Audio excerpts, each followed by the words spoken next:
So this morning, I want to talk about holding it all, and the Buddha talked about this a lot about welcoming all experience, not pushing away the unpleasant or clinging tightly to the pleasant. And this phrase, holding it all, it's always struck me as sounding fairly gentle and like you're holding a baby bird or something, but it really turns out to be one of the more challenging things that I think we ask of ourselves on this path. Holding it all, hold it all, hold the all of it, which means the good news, the bad news, the people we love, the people we'd rather avoid, the diagnosis we don't want to get, the ordinary Tuesday afternoon where you're just bored and everything's kind of blah. So the Buddha's asking us to embrace all of it, not pick and choose, not pick our favorites, as it were. We don't have to like everything, but he wants us to hold it all. And most of us, when life hands us something heavy, we don't hold it all. We tend to set it aside. We want to drop it. Or if it feels good, we want to grab it. We want to just sort of squeeze the life out of it. We clamp down. Okay. And a hand that is clamped down, as it turns out, can't hold very much. If my fist is clenched, there's not much room in there for anything. Okay. If you just think about that as I beat the metaphor to death today. So, if we make a fist, a real one, and try to pick something up, I can't even pick this pencil up with a closed fist. The fist is busy. It's already full of itself. It's already full of all the pushing away and clinging on to, and the only hand that can hold it all, the only hand that is able to do that is an open one. But when I talk about holding it all, I'm not talking about strength. It doesn't have to be the strongest. I'm talking about openness. I'm talking about receptiveness. And it's a stranger idea, I think, than it appears at first glance. Stephen Batchelor, when he re-examined the Four Noble Truths and to the four tasks recently, his first task is what he calls embracing life. Embracing life. And there he's talking about everything, no exceptions. And he's not saying endure it. He's not saying managing it. He's not saying fixing it. He's saying embracing it, open ourselves to it, welcoming it in. Okay.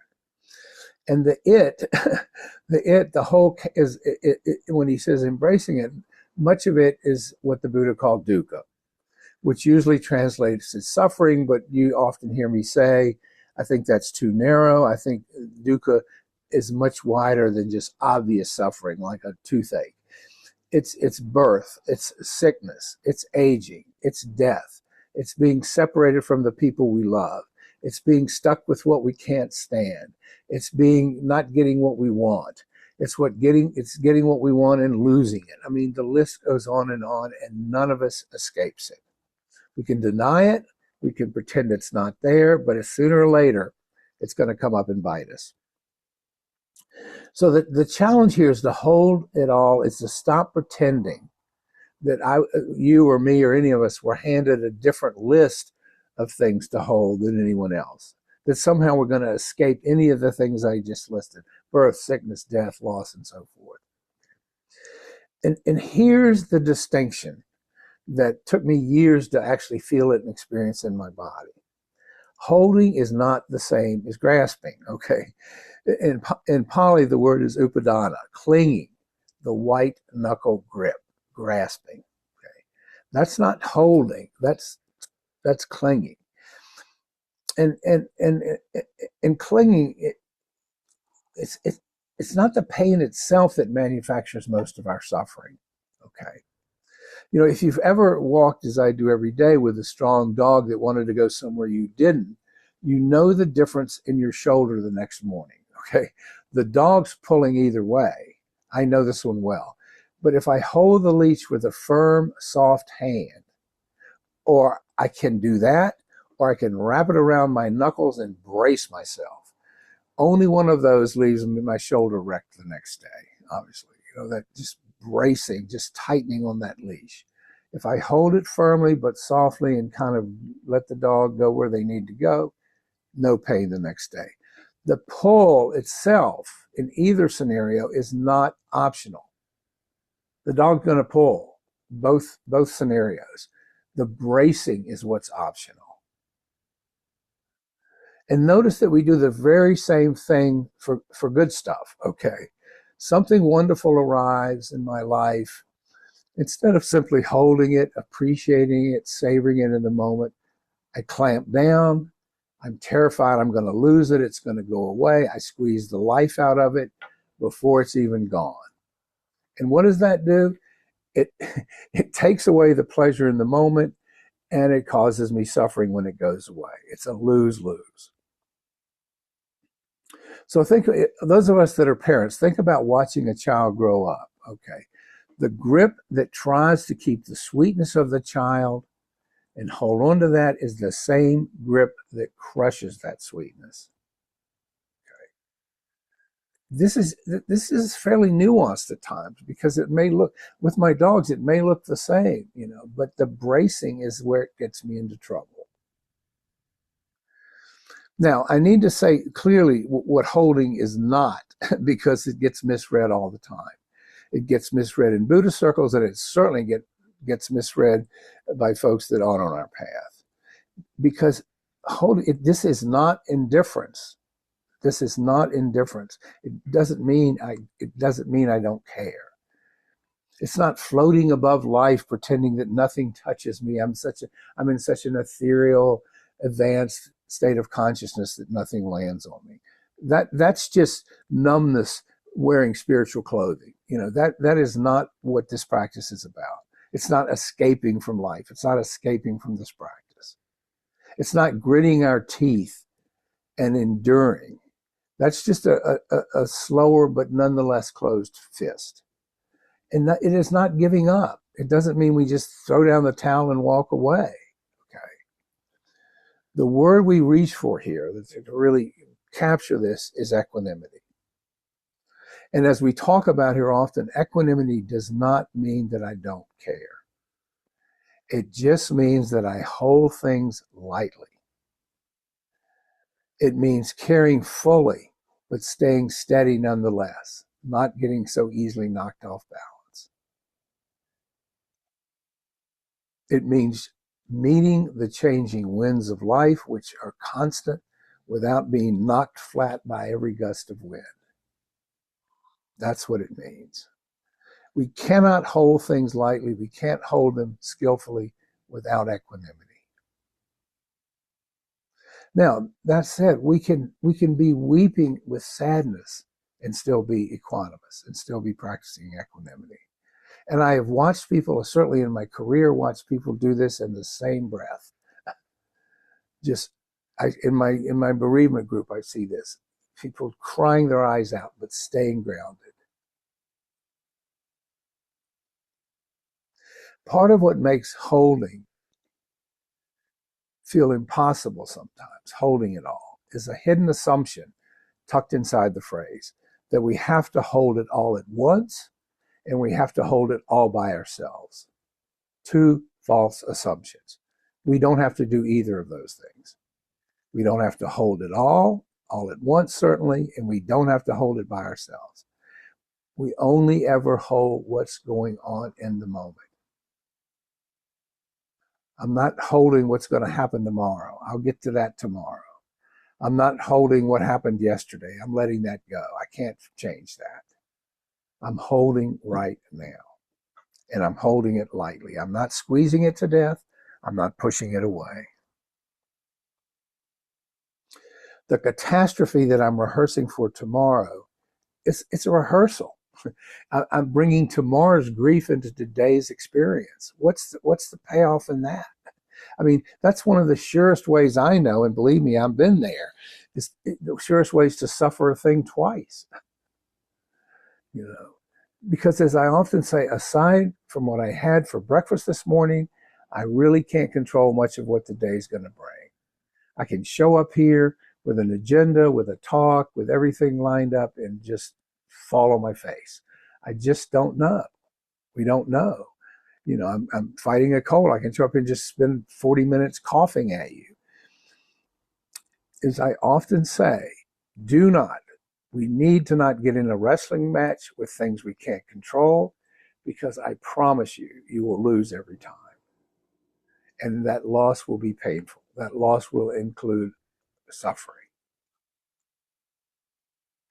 So the question is, can I meet this moment or even this next hour with an open hand? And here's the quiet, surprising part. And I alluded to this earlier. The open hand can hold a heck of a lot more than a tight fist. There is spaciousness in an open hand. The spaciousness we talk about all the time, creating around us. And what does that spacious offer? It offers me the option of holding sorrow and sweetness in the same palm. This is the welcoming everything the Buddha asks of us. Holding both at the same time. And this is not a consolation prize, just handed out to make the hard things go down easier. That's not what it is. It's not just some sleight of hand to sort of make the bitterness go down easily. It is simply the truth. Both halves, the sorrow and the sweetness, are true at the same time, can be true at the same time. But if we're busy clinging to one and pushing the other away, we're in that wrestling match, and the outcome is not going to be in our favor. I can say to you that yes, life is hard. I can say to you in the same breath, life is a beautiful gift, and I'm not asking you to choose. I'm asking you to welcome both sides of it. That is, to me, the essence of practical Dharma. That is the essence of what we talk about here. We see the tough parts, we see the beautiful parts, and we bring it all to us. We welcome it, we open the door. You know, people often accuse us of focusing on suffering, and the fact that we do that, it just says we're morbid, we're preoccupied with pain and suffering. But we don't focus on suffering because of the morbidity. We suffer because reducing it is what opens space for the joy that's always underneath the clenching. Let me repeat that, because that's the takeaway for today. By reducing our suffering, facing it head on, welcoming it in, and that helps us manage it. We're not second arrowing it. We're not piling on. We're not working to push it away or cling to it. Reducing our suffering clears room for the joy that, and I have seen this in my own life, that lies underneath it and underneath the clenching. You know, we talked on Saturday about awe. There's no room for awe, the beauty of life, if we're suffering. There's no room if we're busy clinging and pushing away. We have to clear enough space to see the beauty in the child's first steps, or the beauty in my dog's face, or in the trees that are starting to lose their leaves up where Doug is, or whatever. But none of this is quick. You know, if we come into this thinking, oh, this is, boy, I'm going to start doing this stuff, and by next week, I'm going to be a happy camper. No. This path does not offer shortcuts. No weekend workshop that promises equanimity by Sunday night. It's not happening. There are people that will try to sell you that, but don't buy it, please. You know, I spent 45 years as a practicing psychologist watching really good people understand the patterns in their lives that were causing them suffering with great clarity, but nothing changed. Because insight and practice, boots on the ground, are not the same thing. If you do not implement the teachings, if you do not implement the insights, it's just an intellectual exercise. You can have all the clarity in the world, and believe me, I worked with people for years that, where they could tell you inside out all of their quirks and patterns and sources of suffering, but they never did anything about it. They never took this next step, which is implementation. Insight and practice are not the same animal. You can hear every word I say today and walk out of here just as clenched as when you walked in. That's on each of us. Because the hand only learns to open by opening. We only learn to do it by doing it a little, again and again, on ordinary, unremarkable days. So when the big stuff comes, we've worked that muscle. we've strengthened that muscle. If I'm not paying attention during the day to where I'm clenching, to where I'm pushing away, I'm not doing the work. I'm not getting the practice. I'm not getting the reps in that I need to deal with the bigger stuff. You know, if I'm not dealing with the little frustrations and the little challenges, I'm totally, not that any of us are ever fully prepared, but I'm totally unprepared for that burst pipe in the bathroom or whatever it might be. But if we put the time in, if we commit ourselves to the path, it works. I promise you, it has been life-changing for me. And boy, I was a tough one. Still am. But I know of no faster way. And as a psychologist or as a Dharma teacher, I don't know any faster way. I've looked, I've studied, I've spent years looking at this stuff, and believe me, I don't think it's out there. No shortcuts, no quick fix. And do not let anybody sell you that at a weekend workshop. So here's the small thing I want to ask of you, and I do mean small, going forth from today. Sometime today, tomorrow, the next day, catch one moment where you find the hand closing. Could be about anything. My coffee's cold. You know, the service in the restaurant's taking too long. The traffic stalled. You know, I don't care, anything. But notice the hand closing around that. Okay. You know, a literal fist, you know, maybe, or a familiar tightening in the chest when the day refuses to go the way I ordered it to go. When the day refuses to go the way that I set the agenda for today. Okay. Like my dog scratching. I didn't ask for that. I didn't see that coming. It's disruptive, but we're used to it, right? But when you notice that thing, it's not to fix it. It's not for me to turn around and admonish her for scratching.